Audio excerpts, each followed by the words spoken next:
Hello, my name is Gabe Brown and this is my son Paul, and together we own and operate Brown's Ranch near Bismarck, North Dakota.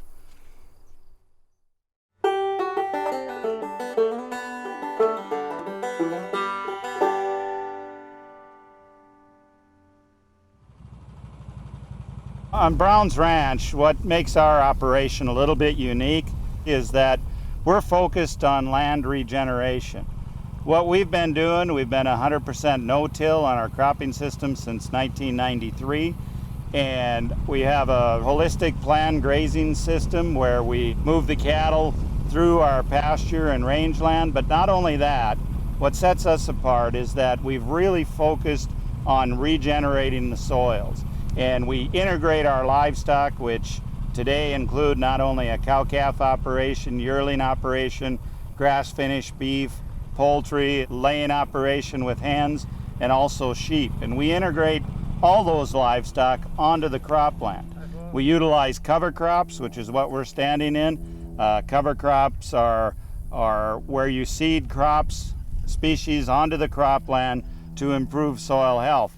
This particular field has over 25 different species on it, and its sole purpose is to feed the life in the soil. And by doing that, we've been able to totally eliminate all use of synthetic fertilizers, pesticides, and fungicides. We no longer use any of those, yet our production is approximately 25 to 30% higher than the average in the area. So we've been able to show that we're able to bring these soils back into production and increase the soil health to a state where we no longer need those fossil fuel inputs in order to produce healthy, nutrient-dense products. As you can see, the paddock that they're coming out of, they got that nice trample, and that's what we want to cover the soil and keep it cool. Once your soils become bare and essentially they become hot, evaporation takes place and all the soil microbes die, which is not what we want. So we want to keep that soil cover here, and the livestock are doing a great job of doing that for us. Once we quit using those insecticides quite a few years ago, we noticed the dung beetle populations going up as well. So much like the cowbirds, they're helping us to control those predators such as flies. And now we're up to over 15 species of dung beetles that we've started to notice. And what they're doing is they're cycling these nutrients here that the cattle have given us back into the soil, and it's a great microclimate for them.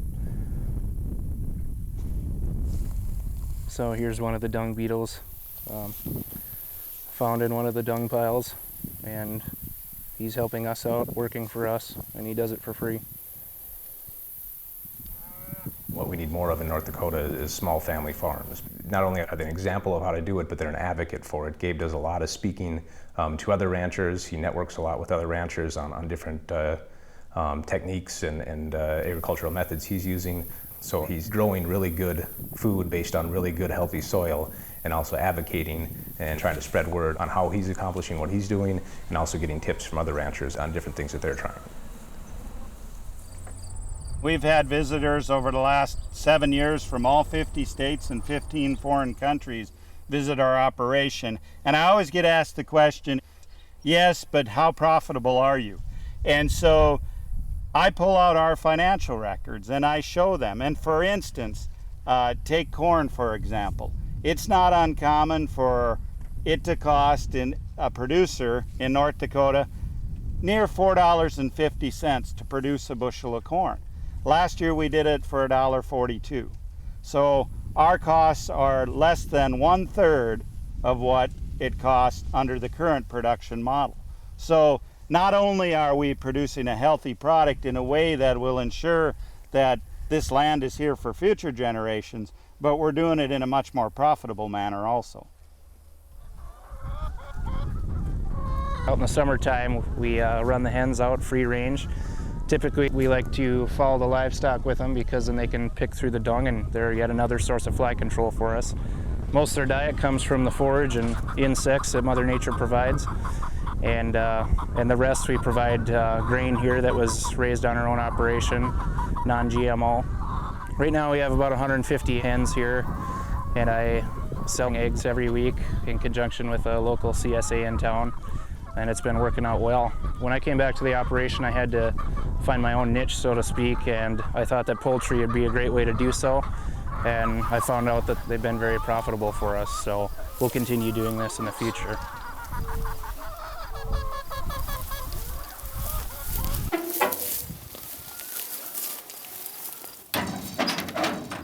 My wife and I purchased this operation from her parents back in 1991, and we started farming quote unquote conventionally, like the norm, like the standard in the United States.